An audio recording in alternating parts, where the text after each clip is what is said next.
Vision 2020 అంటే మేమందరం కూడా ఎక్కడో ఈసారి ఏదో చెప్తున్నారు విజన్ 2020 అని. మేము ఆ రోజు యువకుల కింద వచ్చాం.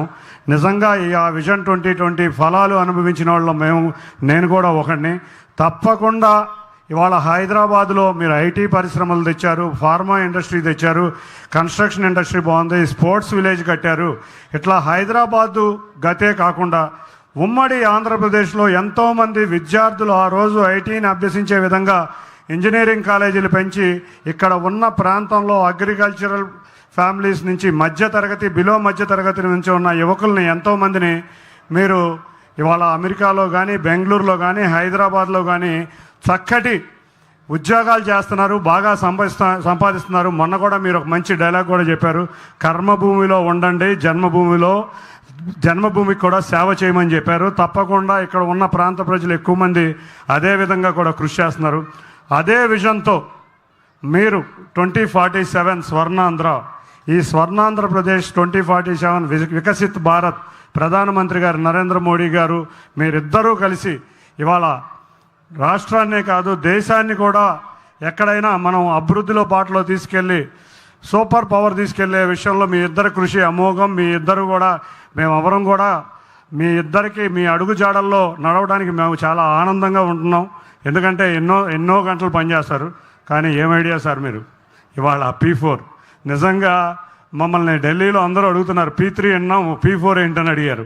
P4 అంటే ఇవాళ మేము ఢిల్లీలో కూర్చుని అందరికీ చెప్పేది ఏంటంటే 20% వెనుకబడి ఆర్థికంగా బాగా వెనుకబడి ఉన్న వర్గాల వారిని సంపన్న వర్గాలతో మ్యాప్ చేసి ఇవాళ ప్రైవేట్ పార్ట్నర్షిప్ కాకుండా పీపుల్స్ పార్ట్నర్షిప్తో కూడా మా ముఖ్యమంత్రి గారు ఒక వేదిక చేశారు. తప్పకుండా ఎవరైతే సంపాదించారో సమాజానికి ఆ రోజు అంబేద్కర్ గారు ఒకటే మాట చెప్పారు, పే బ్యాక్ సొసైటీ. ఆ కాన్సెప్ట్ని మీరు బ్రహ్మాండంగా మలిచి ఇటువంటి ఐడియాలు మీకు చాలా వస్తూ ఉంటాయి. ఇటువంటి ఐడియాలో ఇవాళ ఆంధ్రప్రదేశ్ 2047 స్వర్ణాంధ్రప్రదేశ్లో ముందుకెళ్ళటమే కాకుండా ఇంకొకటి అందరూ కన్నా ముందు 20 సంవత్సరాల ముందు మీరు ఉంటారనే దానికి ఉదాహరణే ఆ రోజు ఐటీ విప్లవం, ఇవాళ వచ్చిన ఆర్టిఫిషియల్ ఇంటెలిజెన్స్ విప్లవం, అంతేకాకుండా స్కిల్ డెవలప్మెంట్, అన్నిటికన్నా క్వాంటమ్ కంప్యూటింగ్ కూడా ఇవాళ మీరు ఏ దేశం మేల్కోకముందే ఆంధ్రప్రదేశ్ రాష్ట్రం మేల్కొని అమరావతిలో క్వాంటమ్ కంప్యూటింగ్ కూడా వచ్చేటట్టు మీరు చేస్తున్న కృషిని ఇవాళ నిజంగా ఎంతోమంది ఎన్నో రాష్ట్రాలు మనం పెట్టిన సంక్షేమం కానీ మన అభివృద్ధిని కానీ వాళ్ళు ఎన్నో రాష్ట్రాలు ఫాలో అవుతున్నాయి. అట్లాగే మీరు చేసిన ఇటువంటి విప్లవాలు కూడా ఎన్నో రాష్ట్రాలు ఫాలో అవుతున్నాయి. తప్పకుండా మీరు రాష్ట్రానికే కాదు దేశానికి మార్గదర్శకులైన 4-5 నాయకుల్లో ఒకళ్ళు మీరు. అటువంటి నాయకుడికి మేమందరం అంటే తెలుగుదేశం నాయకులు కార్యకర్తలే కాదు ఆంధ్రప్రదేశ్ ప్రజానీకం అందరం కూడా మీ వారసులుగా ఉండటానికి మేము గర్వంగా ఫీల్ అవుతాం. అన్నిటికన్నా ముఖ్యంగా మీరు అధికారంలోకి రాగానే మనం ఎన్నో సంక్షేమ పథకాలు ఇచ్చాం, అభివృద్ధి అంటున్నాం. అన్నిటికన్నా ముఖ్యంగా 20 లక్షల ఉద్యోగాలు ఇచ్చి యువకుల్ని ఆత్మవిశ్వాసం నుంచి తమ కాళ్ళ మీద తాము నిలబెట్టడమే కాకుండా ఎన్ ఎంటర్ప్రనర్ ఇన్ ఏ ఫ్యామిలీ అనే నినాదంతో మీరు తీసుకున్న నినాదం ఇవాళ ఒక విప్లవాత్మకమైన నినాదం.